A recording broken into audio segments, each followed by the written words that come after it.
छत्तीसगढ़ के सुकमा जिले में एक बड़ा इनकाउंटर हुआ है। सुरक्षा बलों ने 10 नक्सलियों को मार गिराया है। पुलिस अधिकारियों ने बताया कि जिले के भेज्जी थाना क्षेत्र के तहत कोरा, जुगुड़ा, दंतेसपुरम, नागाराम और भंडार पदर के जंगल में सुरक्षा बलों ने मुठभेड़ में 10 नक्सलियों को ढेर कर दिया। मौके से सभी नक्सलियों के शव भी बरामद कर लिए गए हैं। मारे गए नक्सलियों के पास से 3 ऑटोमेटिक हथियार भी बरामद हुए हैं। इलाके में सर्चिंग जारी है।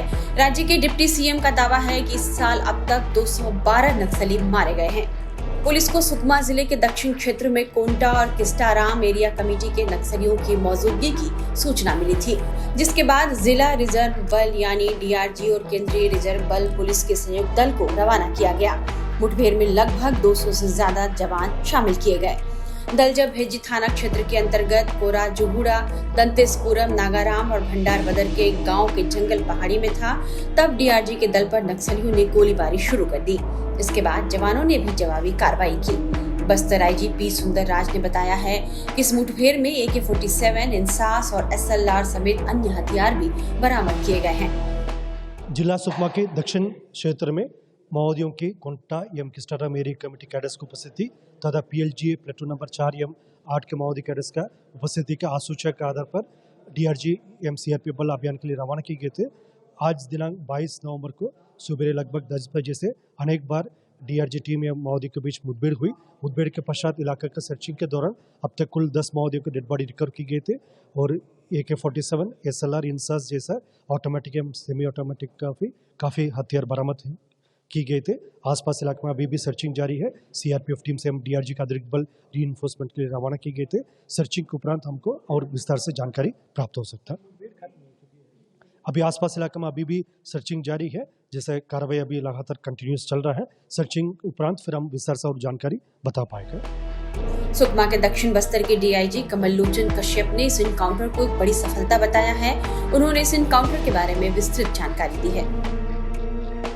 और प्लाटून नंबर 4 और 8 का जो लोकेशन रहता है और इनका ही हमको जो है मूवमेंट की खबर मिला था, तो उसमें अभी तक जो जानकारी मिला है उसके अनुसार जो है उसमें कुछ लोग जो है प्लाटून नंबर 8 के पहचान में आए हैं।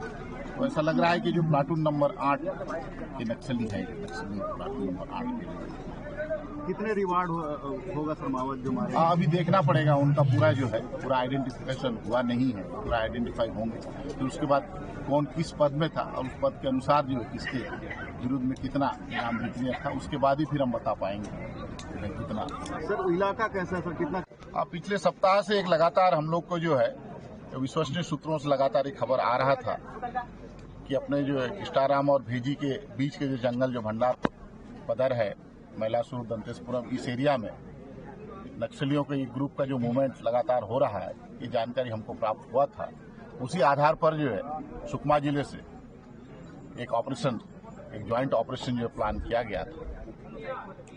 उसी के तहत जो है आज से करीब 3-4 दिन पहले जो है सुकमा जिले से फोर्स जो है जंगल में जो ऑपरेशन के लिए भेजे थे और आज सुबह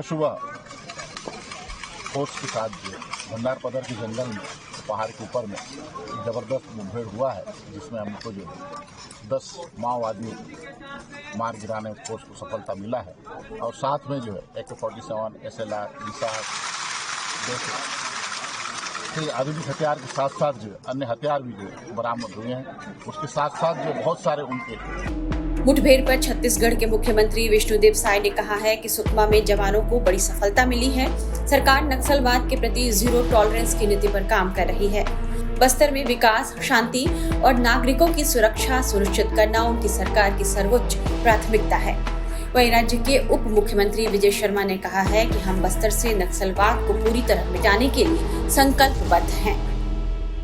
सुकमा जिले के भेज्जी क्षेत्र में DRG के ही जवानों के माध्यम से आज सुबह से ही ऑपरेशन प्रारंभ किया गया था, जिसमें 10 नक्सली ढेर हुए हैं। उनके शव भी बरामद कर लिए गए हैं। खुशी की बात यह है कि किसी जवान को खरोच भी नहीं आया है।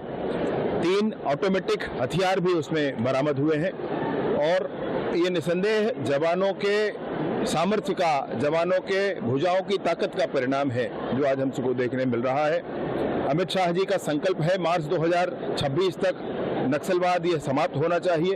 उस संकल्प को पूरा करने के लिए माननीय विष्णुदेव साई जी के नेतृत्व में जो काम हो रहा है, मुझे स्पष्ट दिखता है कि आने वाले समय में समूचा बस्तर इस लाल आतंक से मुक्त होकर रहेगा। क्या कहेंगे नक्सली के? 212 कोई संख्या कभी रही नहीं, सालों सालों में मिलाकर 200 नहीं हुआ करते थे।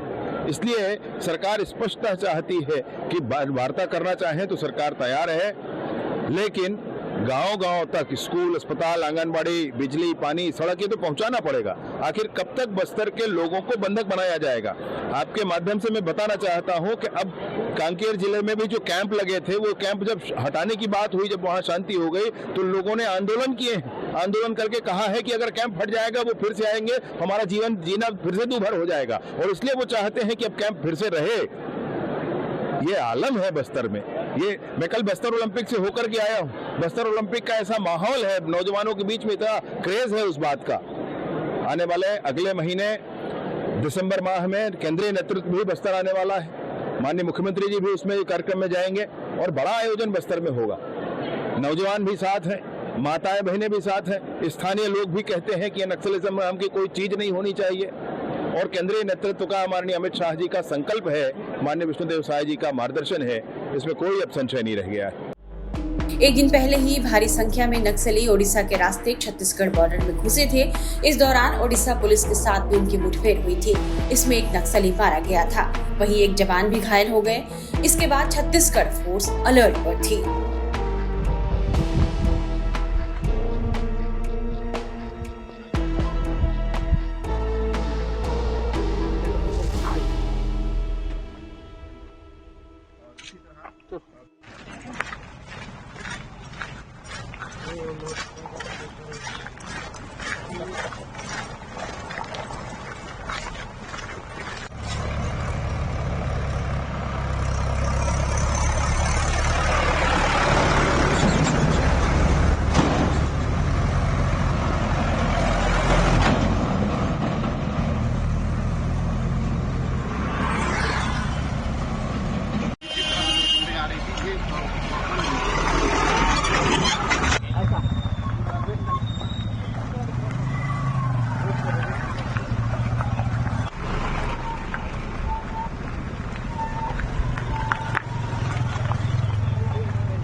धन्यवाद।